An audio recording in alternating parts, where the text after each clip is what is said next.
Si vous deviez mettre une note au président Obama un peu moins d'un an après son élection, vous donneriez combien sur 20 pour généraliser, pour globaliser?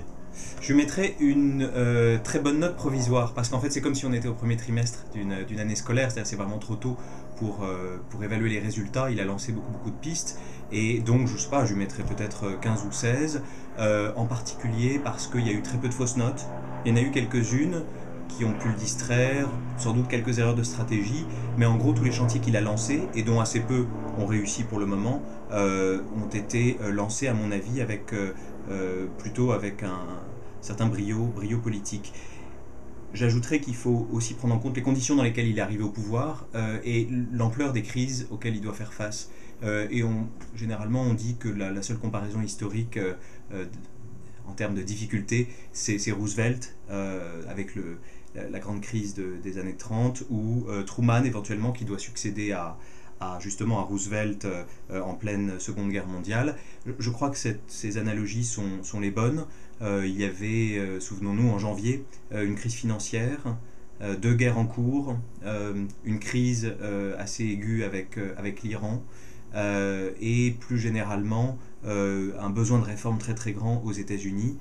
Et donc on peut difficilement imaginer des défis plus grands. Et donc c'est par rapport à ce contexte qu'il faut donner une note à Obama et remplir son bulletin de notes sur les différents domaines qu'il a dû prendre à bras le corps. Alors entrons dans le détail, dans les dossiers qu'il a réussi à aborder et à conclure, vous voyez lesquels et de quelle façon? En fait, c'est assez simple. À ce stade, les dossiers qu'il a pu mener à bien sont ceux que la présidence, c'est-à-dire l'exécutif, a pu gérer tout seul.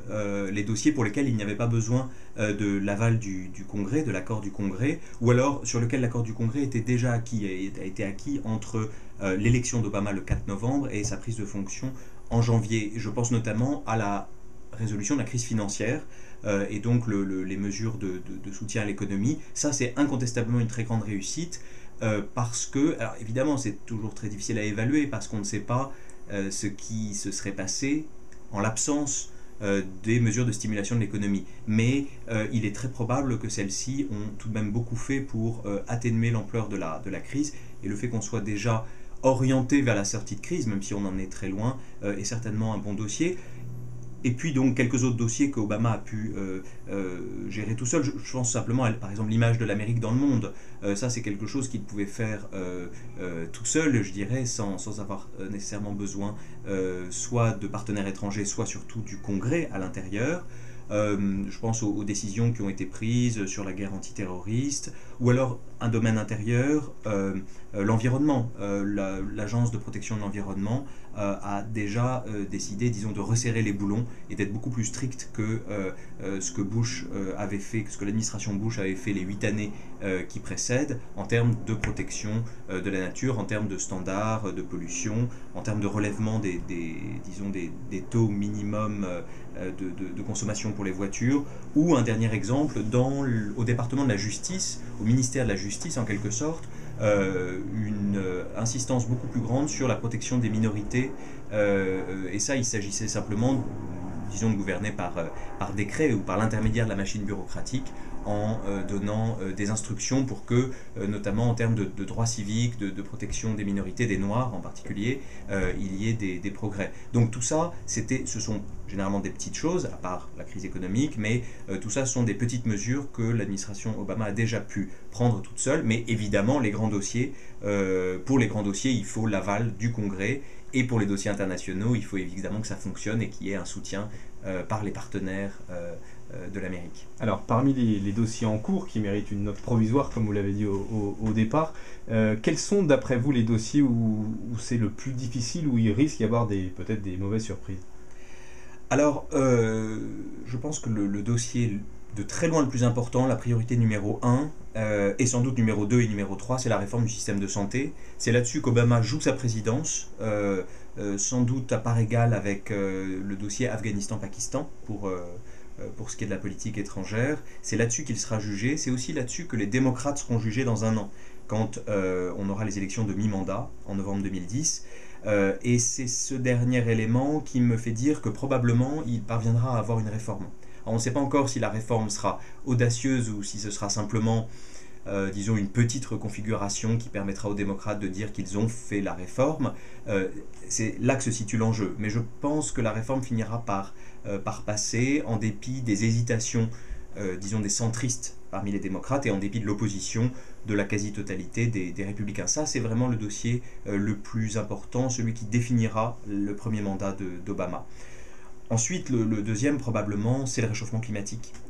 Et là aussi, la pente est raide, je dirais, parce que l'opposition des États du centre... Alors là, c'est moins une question d'opposition entre démocrates et républicains, même si les républicains sont plus réticents à faire quelque chose, qu'une opposition géographique entre les États qui consomment beaucoup, notamment de charbon, ou qui en produisent, ou de pétrole, d'un côté, et les États, généralement les États des côtes, de la côte ouest et de la côte est, qui sont, disons qu'il y a une sensibilité aux questions d'environnement beaucoup plus grande. Et donc il faut un compromis qui est largement à l'intérieur du Parti démocrate, mais qu'il est difficile de trouver sur ces questions de climat.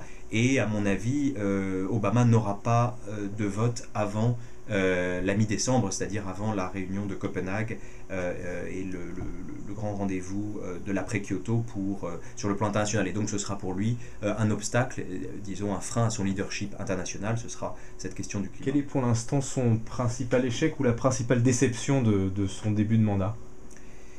C'est probable. Alors, ça dépend à qui on pose la question. Du côté de ses supporters, et en particulier des plus, disons, du segment le plus à gauche du Parti démocrate, c'est incontestablement la question de l'Afghanistan, Pakistan. La tiédeur qu'il ressent chez Obama et chez Rahm Emanuel, son directeur de cabinet, pour soutenir l'option publique, c'est-à-dire dans la réforme du système de santé, le fait d'instituer une assurance gérée par l'État, qui peut-être qu'au bout du compte elle va passer, mais Obama ne l'a pas soutenue suffisamment à leurs yeux. Et puis je dirais, la troisième déception pour ces militants de gauche, c'est la tiédeur des réformes de la guerre contre le terrorisme. Bien sûr, Obama a fermé Guantanamo, il a restreint et non pas supprimé les transfèrements exceptionnels, c'est-à-dire le fait de transporter des prisonniers d'un pays à un autre pour être interrogés, mais il n'a pas aboli, disons, les principales structures mises en place par Bush dans la guerre contre le terrorisme, le Patriot Act par exemple, et c'est cette tiédeur que les militants les plus motivés, je dirais, reprochent à Obama. Dernière question, entre l'enthousiasme mondial qui a suscité son élection il y a un an et aujourd'hui, je parle plutôt du côté américain, est-ce que vous sentez de l'impatience, un début de déception, encore de l'espoir? Comment définir l'énorme aura qu'il avait aujourd'hui? Je pense qu'on est encore dans une phase d'attente, c'est-à-dire que c'est à la fois trop tôt pour juger et trop tôt pour décider ou pour se faire une idée sur ce que pense la population américaine en général. Il y a des signaux qui ont été dans les deux sens et qui ont changé d'ailleurs au cours des derniers mois sur la réforme de la santé en particulier, et je pense que la messe n'est pas dite et qu'au fond on attend soit un ou deux grands succès, soit un ou deux grands échecs. Et là encore, c'est la réforme du système de santé qui fera peser la balance, pencher la balance d'un côté ou de l'autre. Si il se trouve qu'aucun accord n'est possible, en ces cas-là, il y a un vrai risque de désaffection de la population américaine, et en particulier de tout le centre qui a soutenu Obama pendant l'élection. Si au contraire il y a une réforme et qu'elle est jugée sérieuse, je pense que ce sera une sorte de second souffle pour cette administration et qu'elle pourra envisager la suite, et en particulier les élections dans un an, demi-mandat, dans vraiment d'assez bonnes dispositions, puisque les principaux groupes de soutien d'Obama, les minorités, une bonne partie des cols bleus, une bonne partie des classes moyennes des deux côtes, et puis un grand nombre des indépendants et centristes resteront avec lui et lui permettront de continuer les réformes.